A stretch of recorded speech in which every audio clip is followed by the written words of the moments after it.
Tahimik ang gabi. Si Liza ay naglalakad sa madamong daan, iniiwasan ang mga matang tila nagmamasid sa dilim. Napansin niya ang mga batong nakalinya sa gilid, bawat isa'y may kakaibang ukit, mga pangalan at mukha na tila pamilyar, mga alaala ng mga nawala. Habang nilalampasan niya ang mga bato, naririnig niya ang mahinang bulong, parang tawag mula sa ilalim ng lupa na unti-unting lumalakas. Napalingon siya sa isang batong may bagong ukit. Ang sariling niyang mukha, sariwa pa ang pagkakaukit, na para bang bagong gising mula sa kamatayan.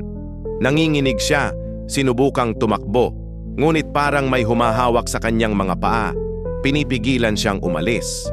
Unti-unting bumigat ang hangin, at ang mga aninong nagkukubli sa likod ng mga puno ay nagsimulang gumalaw, papalapit sa kanya ng walang ingay.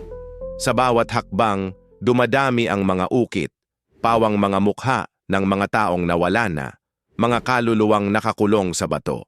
Naramdaman ni Liza ang malamig na haplos sa kanyang balikat, isang haplos na puno ng panghihikayat at takot. Sa huling sandali, narinig niya ang bulong na nagmumula sa lahat ng direksyon. Isa ka na sa amin. Napaluhod siya at ang kanyang pangalan ay lumitaw sa pinakabagong bato, malinaw at malamig.